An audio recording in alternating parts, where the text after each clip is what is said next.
Portions of the following program may have been pre-recorded. The following program's views, claims, or ideas may not reflect those of WSRR Radio or StylesRebelRadio.com.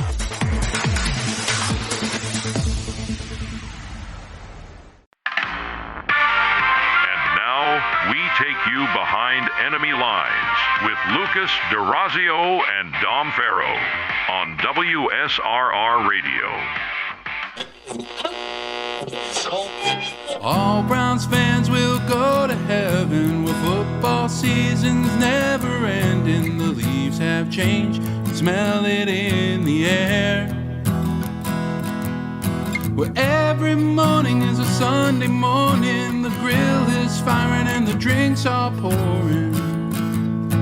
All Browns fans will go to heaven and our Modell can go to hell. Welcome back to Behind Enemy Lines here on WSRR Radio. We're back. We're better than ever, and we got plenty to talk about on this electric showing. Today is April 17th. It's Friday, 10 a.m. We're back. The same time slot that you've been waiting for all week.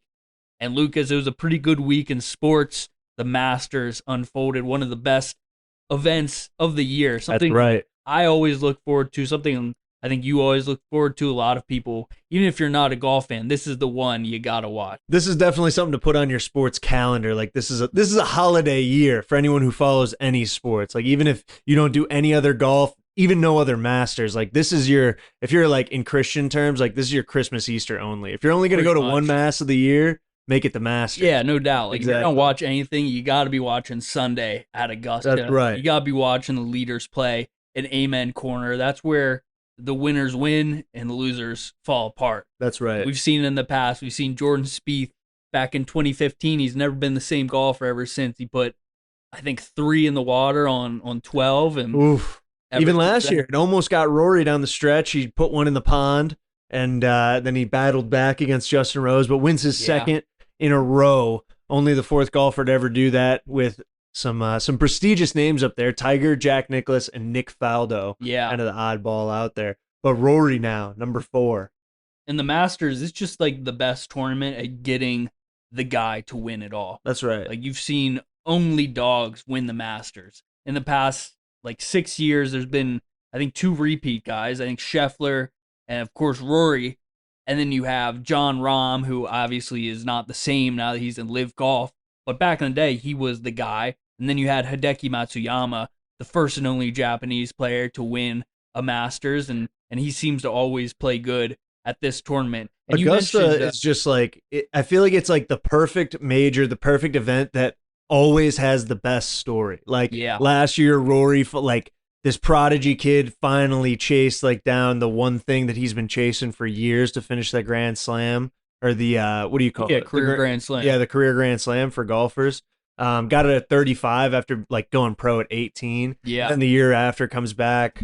Like I feel like Tiger's had so many good Masters moments. Like you said, first and only Japanese golfer to ever do it a couple years ago. It just seems like every year there's a good story coming out of the top 5. And there's history. I think right. part of the appeal is like no one we know are ever going to play on that course. Yeah, it's just not possible. I feel like okay, I'd have to live like probably 10,000 lifetimes to play one time at Augusta. I don't think I'll ever play at any like PGA. There's very few, any or major at least. But I know what you're saying. A lot of those, like those you can pay for. Yeah, like if you make a lot of money, like you could pay to play on a lot of these courses. Augusta is not one of them. Like there's only 300 members, and they just aren't letting anybody like come along for a round. It's just, I think that's part of the appeal. It's so prestigious. It's so hands off. It's just exclusive. They make it like the mystique of it big, and that's how it started too. Like originally, it was just sent out like invites from Bobby Jones, and he would just send invites to like players. And this is Bobby Jones' cat. He's just a legendary golfer from back in the day. And so he like put this whole thing together himself. Kind of. Well, like he was just a member at Augusta, but he was a professional golfer, and then he's like, I just want to start my own tournament where I just invite a select amount of guys. And so over time, it became his own like a big private boys tradition. club, basically. Yeah, pretty much. And then now, like every year, you get like the the Champions Dinner. I always think that's cool. I always think the menus for that are. I do feel like the Masters is such like a brotherly like it's a family type thing, like in that where it's so prestigious that it's like we have a meal picked out by one of our peers in honor of like to honor him. And I like that the past master winner puts the gold or the green jacket, not gold, that's Happy Gilmore, the green jacket on the winner, like to be like, I'm passing it on to you now, like welcome to the brotherhood, really. Yeah, because once you win it, there's a lot of things you get, like being able to play in it for life. Yeah. I think that's the biggest thing. I mean, you got guys who are like 70 years old playing in the Masters just because they won it back in because they can 70 or whatever. But yeah, overall a pretty good tournament. I was nervous after Friday when Rory was at 12 under, 6-stroke lead on I think it was Justin Rose. I thought it was gonna be a blowout. Yeah, but Rory, he was largest lead in Masters history through 36 holes for Rory, 12 under, like you said, and then the last 2 days goes even, sticks at 12 under, still has enough to win it. That's just how far out in front of it he got. He was just gritty. Yeah, he had to get gritty towards the end. He was battling. He did all his work, and then he just battled, and that's exactly what Live Golf is doing right now. Live Golf is battling to stay alive. Their players did poorly in the Masters, but it doesn't look like that league is going to be lasting very longer. Breaking news on this Wednesday afternoon. Sources are saying that the Saudi Public Investment Fund is starting to pull back their support on Live Golf, which basically means it's going to shut down because no one else is going to be paying $80 million per player for these guys. Yeah. So it seems like things are going down. The once they pull out funding for it, like, all these guys are going back to the PGA Tour. Are they going to let them back on? Yeah. I mean, they kind of have to, right? Yeah, I mean, Brooks Koepka already is doing that. He went back to the PGA Tour at the start of this year, so they're definitely okay with it. I think these guys, they realize, like, they saw the writing that this thing wasn't going to last too much longer. The paper chasing got to them. A little bit. I mean, they went and chased the bag overseas with the Saudis. And now they're on their knees. Yeah, but they got paid. And the thing is, like, if they're still good enough, like, you can just come back and play. So I'm not, like, mad at these players. I'm happy that this league is shutting down. At least it seems like it's going to. Okay. I think it's going to be good to see the best players in golf playing on the same tour every single week. Do you think any of the live guys, like, are now a huge threat to, like, become, top PGA guys? Yeah, like Bryson DeChambeau, I think, is the biggest threat. Fauci commercial DeChambeau. Yeah, that guy. Yeah. The YouTuber.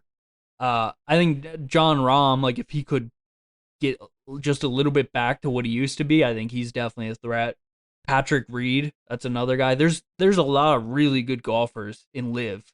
Like, they paid so much money to get these guys, and they got them, but now I think we're finally going to get back to some real competitive golf. Like, it's still been good. PGA Tour's been good, but it's been missing something. Yeah, it's been missing these guys.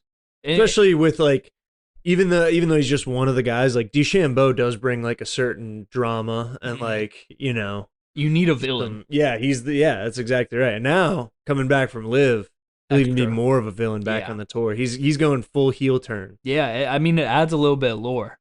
Yeah. Like, all these guys are going to be the villains coming back, and a little bit they were before. Yeah. Patrick Reed was a guy who a lot of fans, like, never really liked. They respected it because he was a great golfer, but there were a lot of stories out there that made it seem like Patrick Reed was not the best dude. So him going to Live Golf and now coming back, that's another villain that we're going to have in PGA potentially. So I think it's all good news.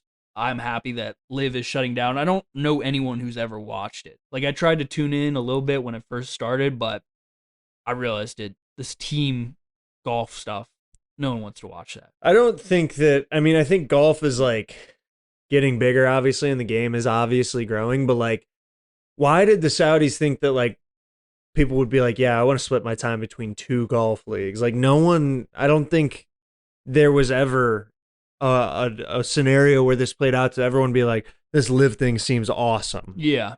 And it would be like Like golf is already not fun to watch, in all honesty, to the major public, I feel like. And I think that's what they were trying to do. They were like, let's make something that is captivating to like this new generation. Let's make it like nonstop action. Let's make it loud. Let's do all this stuff just to keep people's attention. And like, find a new audience for golf. And they tried that, but they tried to go like Happy Gilmore too. Villain. Yeah, exactly. So stupid. I mean, that's exactly what they tried to do. But they tried to mess with the sanctity of the game. What they tried to do. And I think like if they had, like, there'd been an example of this in the past. Like if there was if Savannah Bananas came out and they became like, I mean, I guess they are a huge success. But if Savannah Bananas like came out and they created this whole league and they got a bunch of people to watch on TV, I guess you'd have like an example. But there's no example of this in the past. Like a league just forming up to and like the XFL, but the Savannah Bananas are like, they're like sports entertainment more, kind of. Yeah, that's hard to describe what they are. Yeah, not to bring the bananas into it. Yeah, because I don't really. It's more like Harlem Globetrotters type. Yes, exactly. With that sports entertainment, right? Yeah, yeah. Which I'm like, that's the only way you can do like a separate golf league. You can't pretend that you're serious, but do all this like stuff that isn't serious, real golf. Yeah, like, are you going to be cartoony or are you going to be realistic? Yeah. You got to make your choice. So that's why I was like, when I was watching Happy Gilmore 2, like, they obviously parodied Live. I'm like, this is, like, too goofy. Like, that's what Live should be doing. They should be having 800-yard holes. Yeah. Hitting from the top of a mountain. And then now they got that golf simulator thing. I don't know, like... Yeah, I don't know who's watching. Simulator League. Yeah, like I seriously don't know who's watching stuff like that. Like, come on. Yeah. I think a lot of people saw that like golf was becoming really popular, and it definitely has, and everyone was trying to capitalize on that. Like you saw like Top Golf that came out of nowhere, TGL. Top Golf is dying now. That's what I've heard. Yeah. They're shutting down. Top Golfs are like way too expensive. Yeah. Not all that fun, to be honest. Like it's cool to go to once, and then like I went to one once. I was like, I never have to come back here again. Like, I don't know anyone who's like a regular at a Top Golf. Yeah, you can't be. That's how expensive it is. But then a lot of these golf ranges, they kind of try to copy what Top Golf is doing, except not like as gimmicky. Yeah. They're just like, we're just gonna put lights up and let you hit balls like normal instead of shutting down at 7 p.m. Yeah, it's And Top Golf was like, play all these games, hit it in a zone, and yeah, I'm like, I just want to hit balls. And I feel like no one really understood the game. Yeah, like, I feel like a lot of people didn't understand what the games were, and then also like you have to be good at golf to a certain level to like even be able to participate. Yeah, try to, I don't even know to understand the rules of the game, to like get the objectives of the game. You have a baseline that you have to get, and I don't think the common public is at that baseline, to be honest. Yeah, I agree. Like if you've never hit a golf ball, you're not going to be able to chip it into a however many yard radius. I think most people just like when I went to Top Golf first time, I was like, oh, I'm going to be able to like see how far the ball went. Like I thought I was going to get like some insight, and you do a little bit, but it's more about the gimmicks and stuff like that. Yeah, it's like there's a place in the Strip District here in Pittsburgh called Putt Shack. You been there? Yeah. Like it's like that, where it's not actually putt-putt. It's like a game of putt-putt. Yeah. But putt-putt is something that everyone can do. Yeah. Like golf, you know what I mean? Like a 4-year-old can play putt-putt. And a 4-year-old can't, in most cases, play golf and, whatever. Yeah. At a driving range. And that like that mini golf stuff where you like mini golf's already gimmicky, but when you take it to another level, it kind of loses me a little bit. I'm not gonna lie. Really? Yeah. You should play it. You should play a Putt Shack. Putt Shack's different. I think one of the two, but like one of them, you like hit it through something. It was like go on this side to answer like A or this side for B. Yeah, it was like a truth or true or false. Yeah. Truth or false. Truth or dare. False. A truth or dare at the mini golf ball. That would be wild. Insanity. I dare you to get a hole in one. I dare you to go to the bar and drink 20 beers. Stink at golf. That's not you. All right. But that's what they'd say to me, probably. No, you're spectacular. You got a great game. I wouldn't say spectacular. You're better than the average bear. I mean, I was inspired watching the Masters because they make it look so easy. I'm like why? Like I can just hit fairways all day long. Yeah. Watching these. Like, why guys. don't I just hit it straight? Yeah. But it is sometimes I do think it's surprising like how often they miss the fairway. Yeah. I'm like, you're a pro. For people who play golf every day as their job to win $4 million. It's like, why can't you get a drive? Yeah, come on. Like, figure it out. Why are you in the pine needles? Yeah. And then I think about it the other way sometimes too, where I'm like, they make it look so easy, but I'm like, I couldn't even step up there and like with the amount of people watching me, like I couldn't even hit the ball straight. That's like, the tough part. Hit it into some guy's skull. I don't think we talked about this on the show, but I heard someone say if you had a 6-stroke lead, final hole of the Masters, can you keep that lead? Ooh, probably not. I don't think so either. Especially just mostly with the pressure. The pressure, and then I think the second part is the greens. 6. Yeah, the greens are impossible too. Like just chipping it. And no gimmies. You got to actually make the putt. Yeah. Yeah. It's a par 4, right? Yeah. Par 4.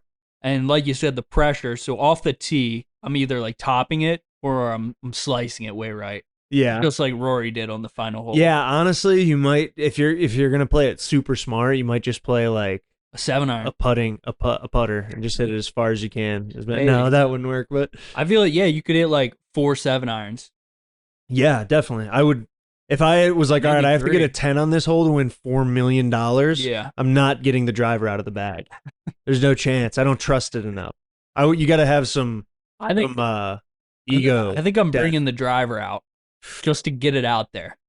Like we got to just put one out. We need to block out the crowd, and like if it hits someone, like good. If it hits someone though, then that adds more pressure to you. It does. And now you're doubting yourself, and you're like, oh my god, I just killed a guy. Well, you got to get in the mental state before this. Yeah, there's a chance like I, take someone's eyeball out. But it's for $4 million. But I need to like forget about that. I need to be all about myself here for the next 15, 20 minutes. Yeah. I think I'd take my chance. It would take an hour of mental prep. Yeah. I have to see my therapist first. It's like either you make $1 million or like you can never play golf again. I think I'm gonna take that. Yeah. That bet. I'd take that. Yeah, for sure. 6 strokes for $1 million? I mean, like what's like maybe they can that means get you a have birdie. to score a 10 to win, basically. Well, unless the they next get birdie. guy. Yeah. So a 9 on a par 4.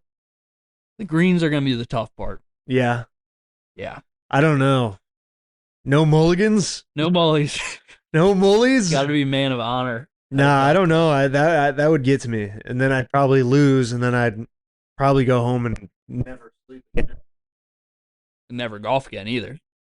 That would be good. That would be better for my mental health. Just After that, it's just never golf. Yeah. Someone asked me to go golf. Sorry, I can't. I shot a 10 at Augusta. At Augusta. That's it.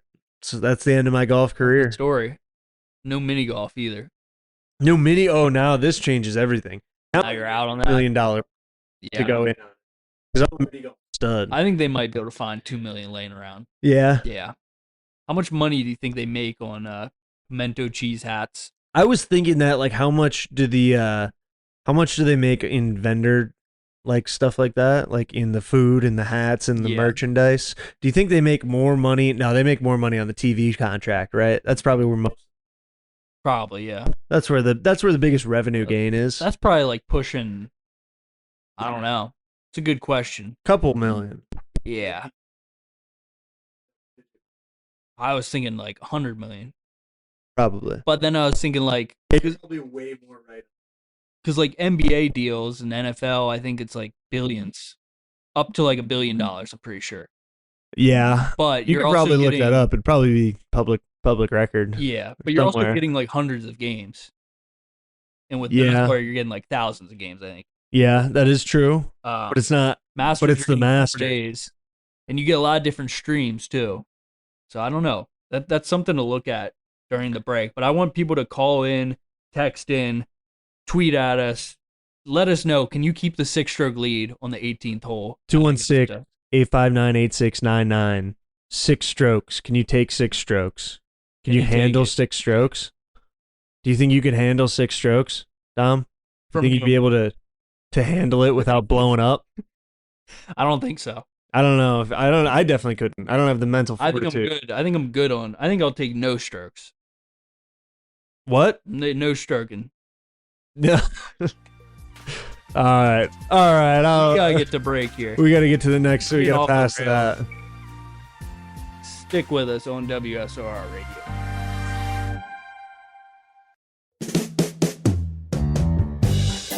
Based out of Chicago, Synergy Music Studio is built for artists who care about the sound of their music. From recording, mixing, and mastering to full production and live studio sessions, Synergy works hands-on to help artists turn ideas into finished professional releases. They support the Chicago scene and they welcome new artists anytime. If you're serious about your sound, start at synergymusicstudio.com today.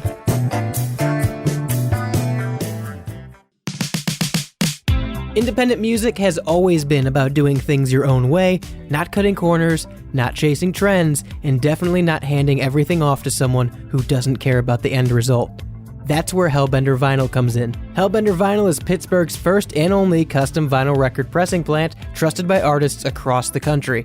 They work hands-on with independent musicians to make sure each release sounds right and feels right start to finish.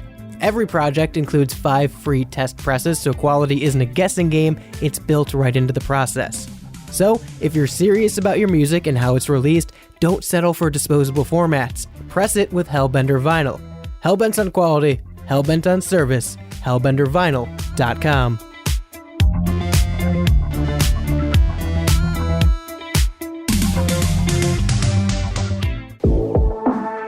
Playing the ball where it lies. Lucas and Dom are back on WSRR Radio.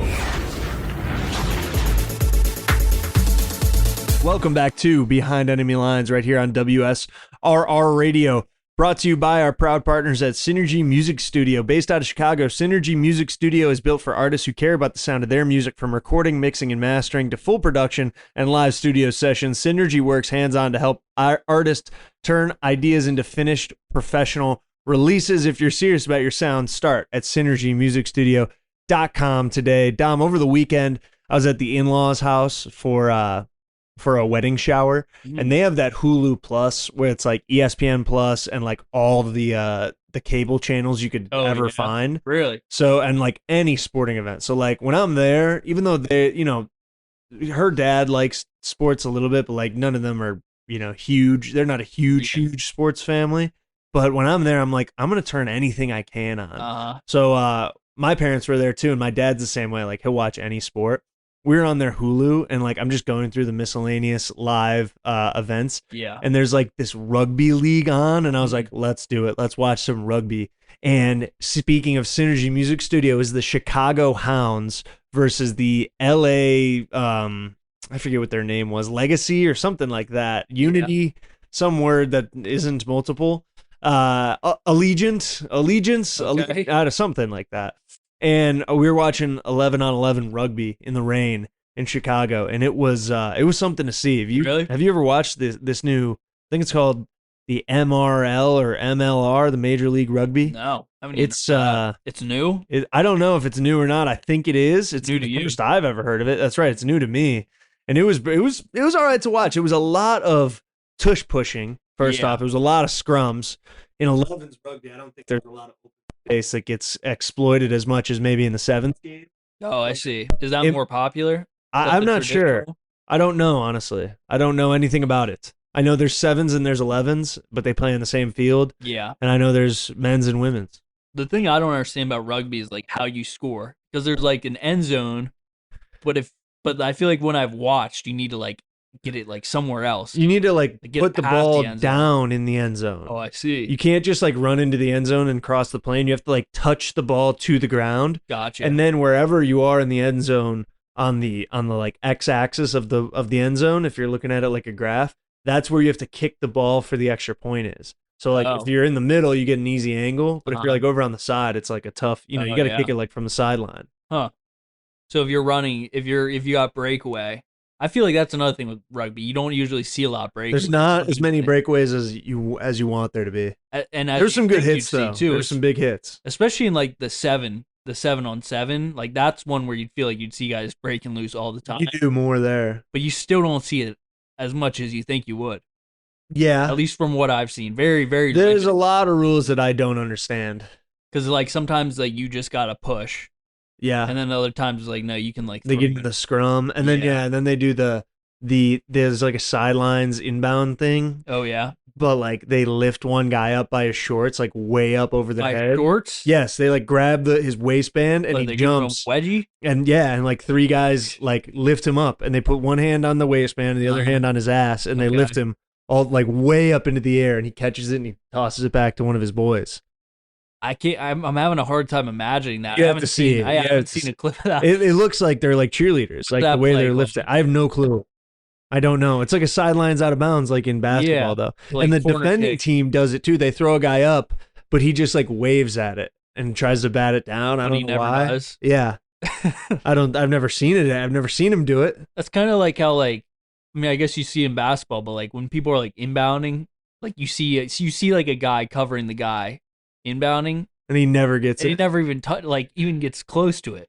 Like what's the point of that? Why don't we just double team Some him? coaches do that. Some coaches are like, just don't even guard the Yeah. inbounder. But then they just get it in, get it back to him. He hits a 3. I mean, I feel like the only time you see that at work is like you get the clock to expire. Yeah, yeah. But even then, I feel like, which a lot of, if there's like 0.4 seconds left, I don't know why more teams don't do that. Like, why guard the inbounder? But Or you get everyone on the inbounder. oh, there you Nowhere to go. Then he just lobs it up.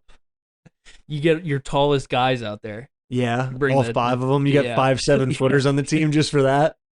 Yeah, it's a different type of ball. That's crazy. That's what the future of the NBA is going to look like. That's genius. All for the one sidelines inbounds play. Now there was speaking of like some interesting rules, That's right. the UFL. This is where I wanted to get, really. They have all the channels. We get to watch UFL. Yeah. That's what I wanted to say. But Did you watch a lot of UFL? so this I did. weekend? I watched a good amount of it. I watched some Columbus Aviators after. Did you hear about the Columbus Aviators? Of course you did. You sent me the article. Yeah, their head coach Ted Ginn Jr. Ted Ginn Jr. Ohio State legend, got Cleveland legend. arrested Yes. for DUI, I believe. Yes. And he didn't coach The in day that game. before the game. Yeah. I haven't really like seen an update on that. I feel like I saw him like tweet. Like, I feel like I woke up one morning and was like, Ted Ginn was like, "I'm so sorry for what I did." That's gonna it. have to find that. But then Todd Haley, the guy who we were talking about a couple weeks ago, who I That's said right. looks absolutely horrible now. And he does. He Like, looks absolutely horrible. like Is that what you compared to said? how he used to look. Yeah. He's aged poorly. He took over That's right. as the head coach for Columbus. Next Did they man win? up. No, they lost. Come on, Todd. But they were playing the best team in the league. They're 0-3 now. I think they're playing the Renegades. I did find Ted Ginn's tweet. I didn't make this up. This wasn't something I dreamt. He said, "I want to address the situation that took place over the weekend. I made a serious mistake and take full responsibility for my actions. I've always believed in accountability, and now it's time to live that standard. I understand the responsibility that comes with being a leader and role model. I appreciate the support of my family in the United Football League, and I respect the process as it moves forward. My focus is now on taking the necessary steps to grow from this and represent the Columbus Aviators in this community right away." So it seems like he's back.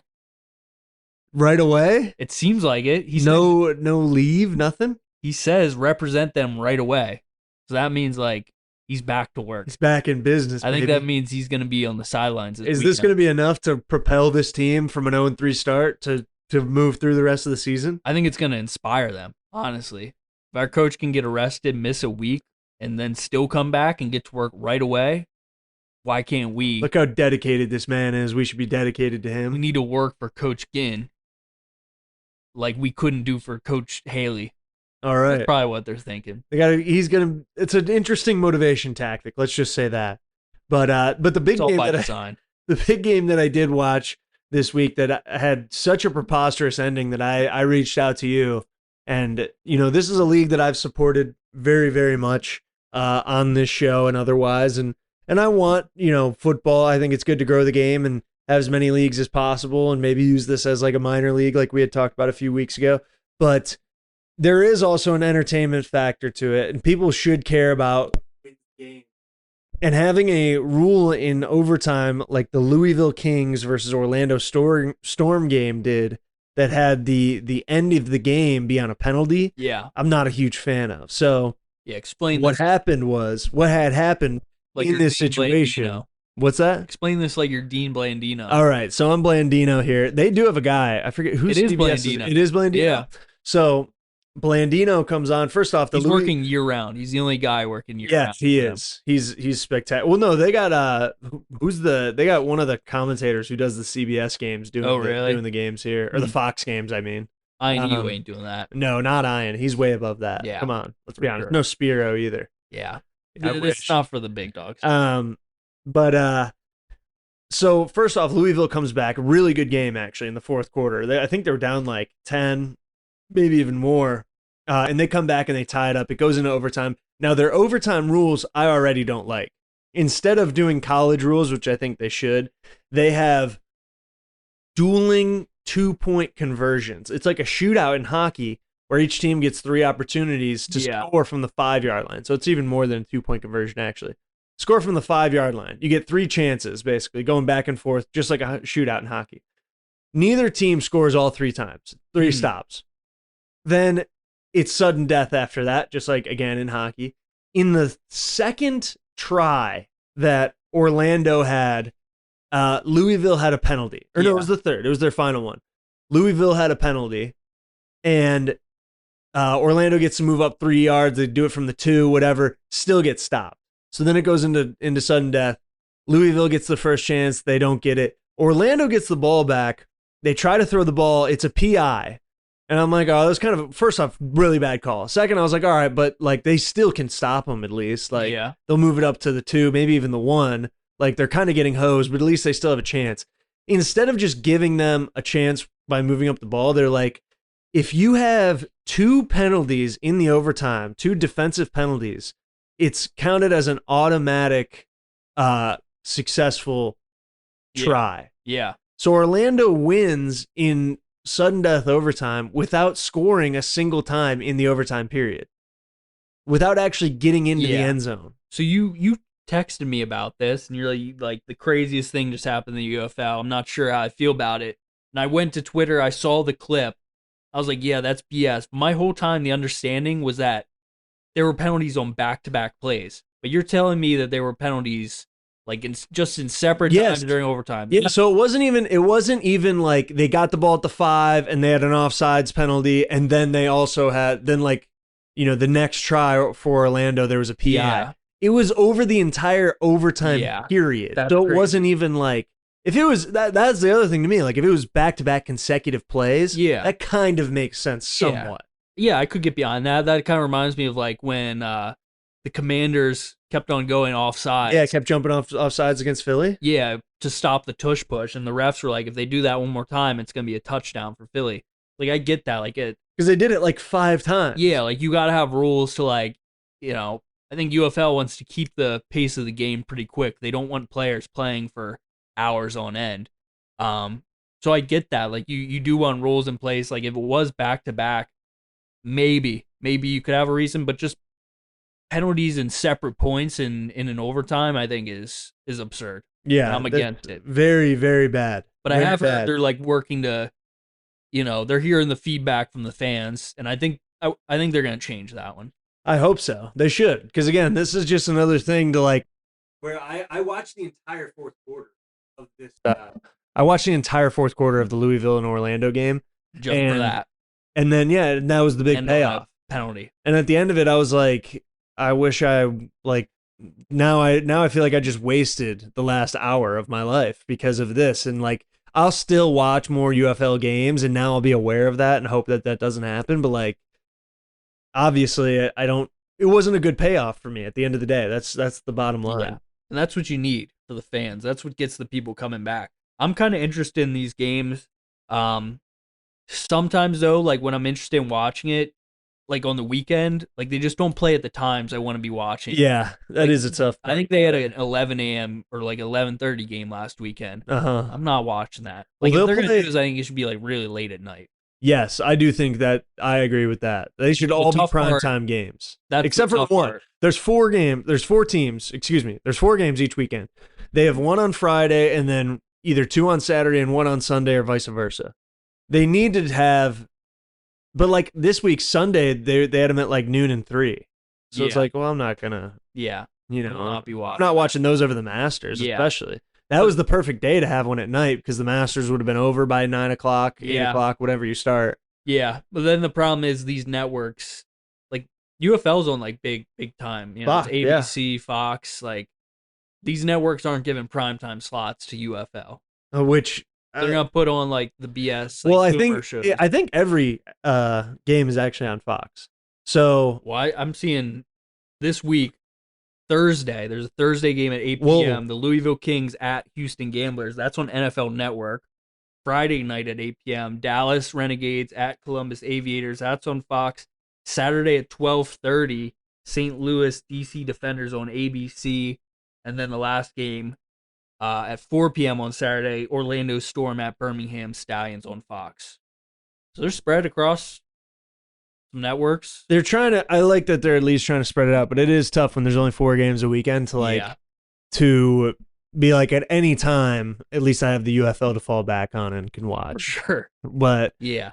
so I think they need to at least go to 10 teams so that you can say that at least. Like at any time on a weekend, it's like, well, at least I can turn on the UFL. You got to be able to say that. Yeah. At the end of the day. You gotta at least be able to say it and say that it's an option. That's it's not kinda what- it's not something you'll actually do, but it's something you could You do. could say. That's all you want, Could do or really. you could say. It's like I don't really need to watch the UFL and I won't, but I could. I mean, that's kind of how the NFL is during the season now with all these Yeah. international games. Like you Exactly. wake up, it's literally like, I got nothing going on. Let me turn on the game. Yeah. Drink some coffee. And then it goes on until like midnight most of the time. Yeah. It's a full day affair on Sunday. So It's- you can definitely say that. You can with the say it. NFL. We can say it. You can say it, and I will be doing that. Yeah, see, for the NFL, you actually will turn that saying into action, which is the big difference. But I mean, I'm still in on the UFL. I'm going to keep trying to watch it. We'll see what happens this weekend.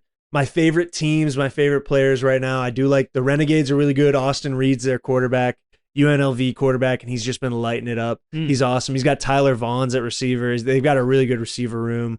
The Aviators are no fun. Unfortunately, and are 0-3, except for their off the field antics. Well, yeah, now they're gonna be with turning it Kinnick. Now around. they're fun. So we'll see what happens with It Kinnick. just became fun. That's right. They got a little too fun, maybe. Orlando's fun to watch. I think Jake Plummer's son is the quarterback, unless it's just a guy named Jack Plummer, which it might be. Could be. This week, Houston, Guy. the Houston Gamblers. They played Twalia Tagovailoa, the back or the son. I almost said the young. Jesus Youngest Christ! son. First, I almost said the backup for Tua, and then I almost said the son of Tua Tagovailoa. But it's his younger brother. Played at Maryland. He got smoked. They lost by like 40 points. It was the biggest loss in UFL history. It's the short history of UFL. I don't know if he was supposed to be the starter. I think someone else, one or two guys, maybe even got hurt, so he got thrust into it, and it did not go well. The Gamblers logo is bad. The logo, the Texas with the H in it, with the G in it, or the G in it. Oh yeah. Kind of looks, a lot of these kind of look like high school logos or like Madden, like generic teams. That's right. There's nothing. They're all a little too generic, or like it looks like when you play Madden and you can play as like the high school teams, or now college football. Yeah. You play as the high school teams and they have like 6 preloaded. Yeah. Like uniforms, and it's like, why would they do these for like none of them could just be normal? Like they're all just a little too weird. Yeah. Yeah. Just way too normal. Basic. Yeah, but like basic in a way that's like not I don't even know how to describe it. It's like basic but like trying to be original. Basic's good when there's tradition. Yes. There's no tradition in the UFL. So like let's wear something awesome. Yeah, let's wear like some like the Oregon Ducks wear. Okay. Let's get crazy. So you think the uniforms need to be more wild? What about like, do you ever see the LA Kiss, the arena football team? No. It was the Kiss, the band, bought this team in the AFL. Whoa. The LA Kiss. I think. I don't know if the band actually bought them or whatever. They called it the LA Kiss, and they put flames on their helmets, and even their face mask had like flames on it. Whoa. And there was flames, or maybe it was the LA Rock, something like that. It's some type of rock and roll, whatever. Look them up. I think it was the Kiss, though. Yeah, I'm seeing it. Yeah. They got the flames. All pretty fire unis, right? Helmet. They're not bad. Yeah, it'd be interesting to see. I think this is like a little bit too much, but it's not bad at all. I think Kenny Guyton was at one point an LA Kiss quarterback, a backup, former backup at Ohio State, and then went to the AFL. Yeah, look at those unis. Look up the LA Kiss right now if you're at home. Look up those unis. Some other looks like a motorcycle. Yes, Harley Davidson. They look like a biker gang. I mean, yeah, like that. I'd be okay with that. We don't want everyone to look like that, but that'd be an interesting. Yeah, I like that they did one. That's it's fun. It's cool. Maybe not like if they were just another name except for the Kiss. I actually think it would have worked a lot better too. I don't hate the name. It would have been like less gimmicky, in my opinion. Maybe a little bit. What, the Flames? Like, yeah, something, or like the Rock, something like, or the I don't know, some type of rock and roll. The Metal. How about the LA Metal? That's not bad. That's pretty tough, that one actually. Speaking of uniforms, though, and bringing it back, Washington. I didn't even know they were dropping new uniforms. They weren't on my uniform calendar for the offseason. I was hearing some rumblings. I'm not gonna lie. But Washington, the Commanders, dropped some new uniforms today, and they, for being a quiet drop that didn't seem like it had a ton of hype around it, they actually absolutely killed it. They go back to like their Redskins looks. They put the helmet back, or the stripe back on the helmet. They keep the W simple. This is another case of Nike going and making a rebrand and a redesign, going too far, and then bringing it back to like the traditional looks like we've continued to see. And I think this one's the best one of them all. Like, I think this is like a great way to bring back their past branding, but also make it new in some way with the black uniform and the spear on it. I think they really, really like this is the biggest upgrade that we've seen this offseason. I still think the Titans rebrand was better than this. I like this a lot. Like, these jerseys are really cool, and I'd have to like look closer at what changed. I think the numbers look great. I think they went back to a more traditional look. Like they were trying to do too much with the last one. Yeah, they were trying to get too modern. They were trying to get too like military too. A little bit, yeah. And like this, it's like, all right, we know what type of Commanders we are now. Yeah, like they're going with like that Seminoles look with that black with the arrowhead through the W. Yeah, it looks really cool. Good. I'm a big fan of the block numbers. Yeah, the block numbers, the stripes on the pants. They did a good job on this one. The gold pants are gonna look nice. Yes, I was gonna say the gold pants is gonna bring me back to like watching RG3. I think that's going to be a look that's very nostalgic. Yeah, those the stripes on the black jerseys are nice. Yeah, the gold they red. Killed it. Yeah, they did really good. Like, I think this is one of my top uniforms in the league now. Honestly, the 3-stripe helmet also very tough. Yes, brings it back to how that's what I said originally when they took the name away of the Redskins and went to the football team originally. I was like, why didn't they just leave the stripes on at least? Like, they went to the number on the side of the helmet, but I definitely thought they should have kept the stripes. It looked very like that look is like spectacular and iconic, but also so simple. Yeah, I'm looking at these old jerseys now. Like, it is it's a massive upgrade. Those numbers before were weak. Yes. Everything is better. Like, they didn't miss at all. Are the new red helmets matte or are they gloss? They look gloss. I like that too. We talked about that last week, going from matte back to a gloss look. I love that. Anytime you switch a helmet, it's always nice. That is true. They should. You should switch your helmets every 5 years. Gloss to matte. That's a good idea. Yeah, pretty good. I gotta take one more look at the Titans jerseys. I think these Titans jerseys are nice. I really love the red. The thing I like about the Washington ones too is they're a dark color, which, like, I understand the Titans' new colors now. They're going back to the Love You Blue Oilers and like whatever, but like a dark uniform, having something that's a dark uniform, just, I don't know. I think that dark uniforms in football look better than light ones. I'll tell you what, these I'm looking forward to seeing a Chicago Bears versus or the Washington Packers versus Washington, and that division. Yeah, that's probably my best dressed division in football.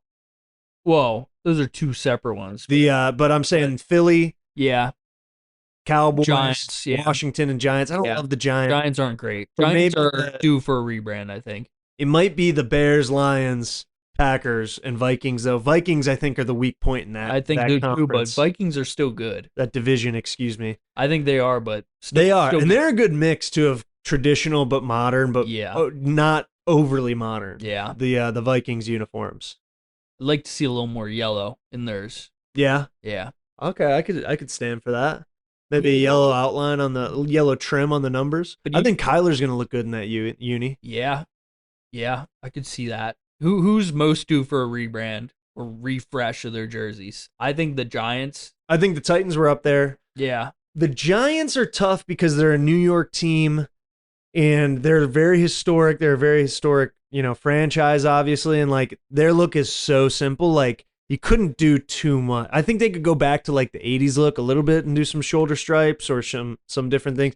They need to go. The big thing for them is they need to go back to the Giants print on the helmet. Yes. The Giants underline, I always thought was amazing. Yeah. And I think that blue is a little different too. Yeah. It's a little darker. Well, like for me, it's the Little Giants. You ever seen that movie?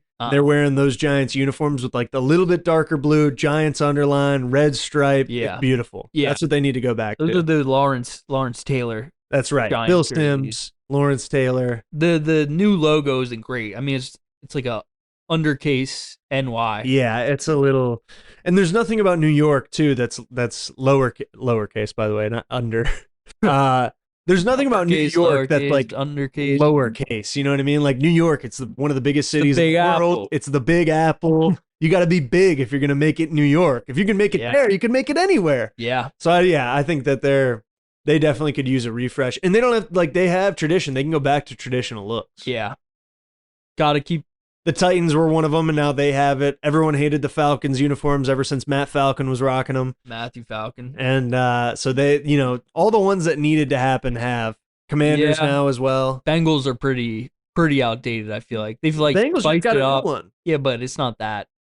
I thought they not could have that done different more. than it was 20 years ago. I thought they could have done a little bit more. I'm not gonna lie, when they did it for Joey B when he came in. I think they need to go back to the tiger cat logo, the Bengal tiger cat where it's on the shoulder. They need to go back to that. Yeah. Bring the whole body of the tiger into it a little more. Yeah, those helmets are getting a little old. They are a touch. I don't mind. I think they're one of the best helmets in the league, though, if not the best. Like, it's unique in a way that makes sense. The brown and black, the black and orange look so well together. Like, I don't know. I don't think you can change it. Yeah. You might be onto something. I don't think there's any way they can ever change the helmet for as long as they're the Bengals. And I don't think there's any way that you can change the channel. Stick here on WSRR Radio for our final segment of Behind Enemy Lines. Nobody cares about the details, seriously. Not the logo, not the stitching, and not the tiny symbol that magically doubles the price of the t-shirt. Think about it. The shirt you're wearing right now and the one I'm wearing do the exact same job.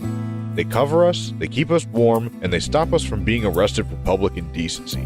The only difference is a swoosh, a rectangle, or a name that convinced you it was worth more money. That's where GenericClothes.com comes in. They skip the branding nonsense and get straight to the point. Shirts that literally say what they are. Sports team, political statement, music band. No hype, no pretending, just honesty and a sense of humor at the expense of big clothing brands. If you're tired of paying extra for a logo that nobody actually cares about, or you want the perfect gift for someone who actually gets the joke, head to GenericClothes.com. Nobody cares about the details. Get to the point.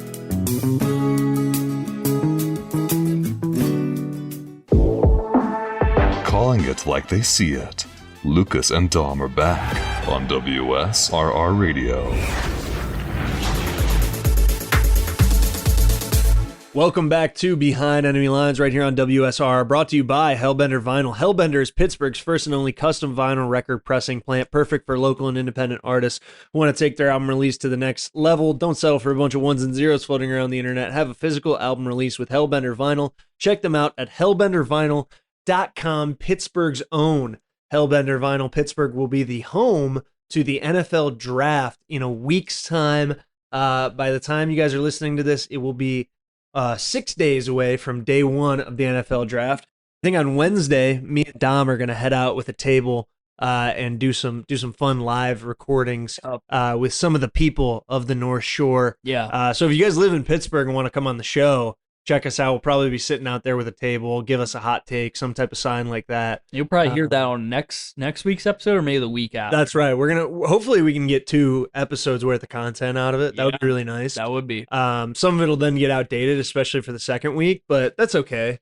I think the content that we'll get out of it will be good enough. I think it'll be quality stuff. Yeah. Because we're going to be able to hear some man on the street stuff. Yeah, we're going to hear some unique voices. A lot of people you usually don't hear in this neck of the woods. That's right. I think it'll be all over. That's right. It'll be fun. I hope we do get some random fans. That would be a good time. Now the thing is, that I'm a little worried about. This is like the least, like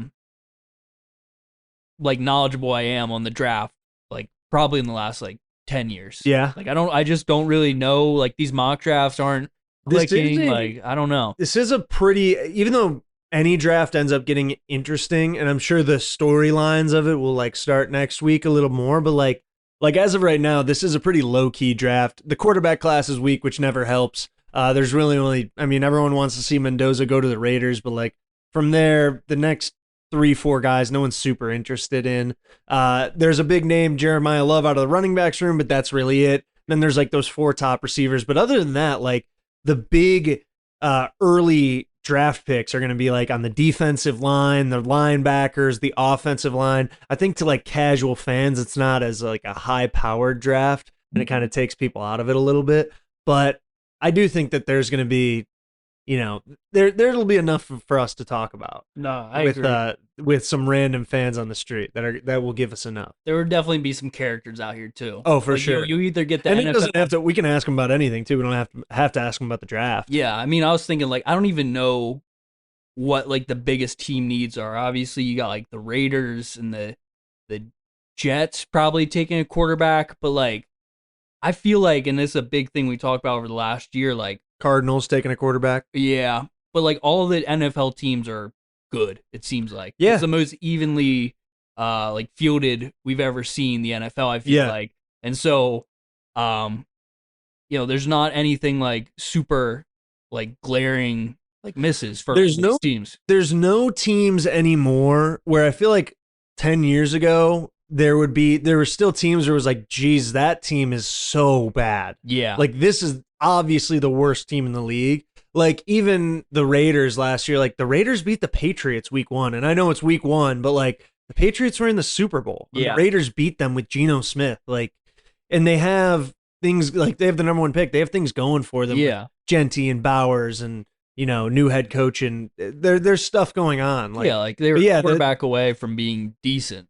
Yeah, like exactly. They were the worst team in football, but they weren't like the worst that we've seen over the years. So, I like in the Steelers mock drafts thus far.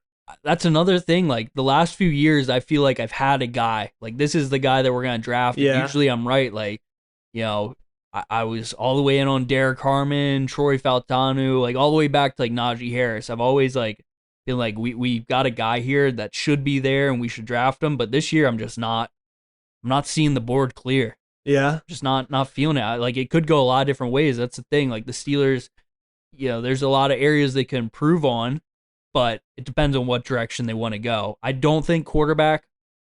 I was thinking wide receiver for a while, but then, signing Michael Pittman, I still think there's a chance they take receiver, but I think they have too many other zones that are aging that they need something at that they won't take a receiver, especially because, like I said, like after those top really 3 guys with Carnell Tate, Mekhi Lemon, and Jordan Tyson. Like, there's kind of a fall off after that. I don't. Those are like top 15 guys too. Yeah, exactly. I'd be interested in seeing like a mock draft right now to see currently what they see the Steelers doing. I've only seen one mock draft that I've liked for the Browns. It's Carnell Tate at 6 and Caden Proctor at like 24. There was another one that they trade back to the 9th pick and get Carnell Tate. I don't think it's like a sure thing, but I think it's like their best bet at having 2 guys who can come in immediately and contribute. And that's what I'm hoping for next week. That's on my wish list, but we'll see. I'm not holding my breath for that to happen, but enjoy this weekend. Thank you guys for joining us on Behind Enemy Lines here on WSRR Radio. Please join us next week. Same time, same channel, WSRR Radio. Have a great weekend. Peace. The preceding program was a sponsored production. The views, claims, and ideas expressed may not represent those of WSRR Radio.